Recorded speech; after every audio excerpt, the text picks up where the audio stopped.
तो उन देवताओं का यह वचन सुन करके परम परमेश्वर ने कहा कि ऐसा ही होगा, आप चिंता न करें। जब भी मेरे भक्तों को कष्ट होगा वो मेरा स्मरण करेंगे, मैं उनके दुख को दूर कर दूंगा। इस प्रकार कह करके भगवान शंकर वहीं उस लिंग में प्रवेश करते हैं। बोलो व्याघ्रेश भगवान की। और सभी देवता अपने स्थानों को चले गए। वह ब्राह्मण भी बड़ा प्रसन्न होता है और अपने घर को चले जाता है।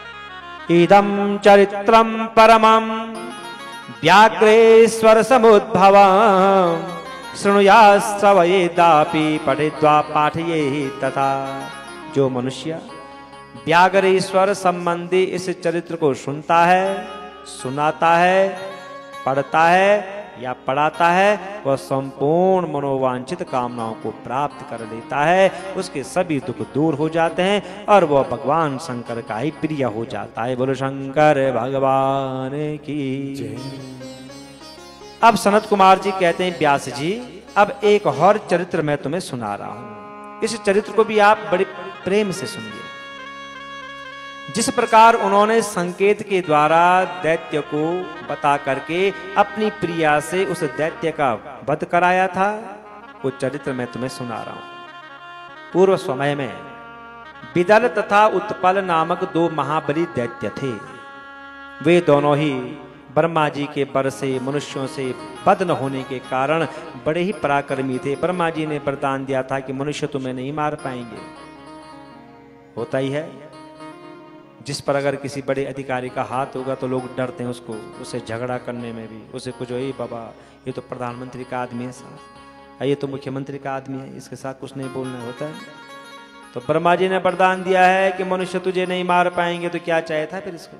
अभिमानी हो गया था, अत्याचार करने लग गए थे दोनों। तो उन दोनों दैत्यों से पराजित हुए सब देवता ब्रह्मा जी की शरण में गए कि तुमने कैसा वरदान दिया। उपद्रव कर रहे हैं हर जगह, सबको इन्होंने सता रखा है, सबको सता रखा है, आप रक्षा कीजिए, रक्षा कीजिए, बचाइए सबको। तो तब ब्रह्मा जी ने उनसे कहा कि ये दोनों दैत्य निश्चित ही भगवती पार्वती के द्वारा मारे जाएंगे, मनुष्य तो इन्हें नहीं मार सकते हैं। आप सब भगवती पार्वती सहित भगवान शिव जी का स्मरण कीजिए, उनका ध्यान कीजिए और धैर्य धारण करो, इन दोनों का वध अवश्य होगा। देवी सहित भक्त वत्सल भगवान कल्याण करने वाले हैं, वे आप सभी का कल्याण अवश्य करेंगे। तो तब देवताओं से ऐसा कह करके वे ब्रह्मा जी भगवान शंकर का स्मरण करते हुए मौन हो गए और वे देवता भी प्रसन्न होकर के अपने अपने लोकों को चले गए। अथ नारद देवर्षे शिव प्रेरणायता तदा गत्वा तदीय भवनम शिवा सौंदर्य मुंजगो। तत्पश्चात भगवान शिव जी की प्रेरणा से देवर्षि नारद जी ने उनके घर में जाकर के पार्वती की सुंदरता का वर्णन किया। उन दोनों दैत्यों के पास गए और वहां भगवती पार्वती की सुंदरता का सौंदर्य का वर्णन करते हैं। श्रुत्वा तद वचनम दैत्या वास्ता माया विमोहितो देवीं परजिर्हि सूर्यम तो विषमे सुपर पीड़ितो। तो तब नारद जी का वचन सुन करके माया से मोहित, विषयों से पीड़ित तथा पार्वती का हरण करने की इच्छा करने लग गई। कितनी सुंदर है, तो हम उसका हरण करेंगे। कहाँ मिलेगी वो पार्वती? नारद जी बताओ हमको जरा, कहाँ मिलेगी वो? नारद जी ने बताया अभी विचार कर रहे हैं कि हम कहाँ जाएं, कैसे ढूंढें, कहाँ मिलेगी हमको वो, यही विचार कर रहे हैं। जब सुना कि बहुत सुंदर है वो, तो किसी समय भगवान शंकर अपनी लीला से विहार कर रहे थे।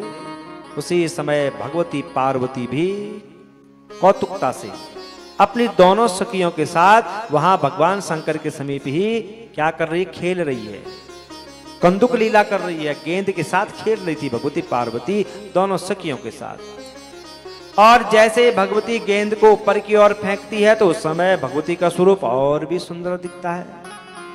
भगवती खेलने में मगन हो रखी है, बहुत सुंदर दिख रही है। जगत की माता पार्वती भगवती खेल रही है और इन दोनों ने भगवती को देख लिया खेलते हुए, आकाश में विचरते हुए।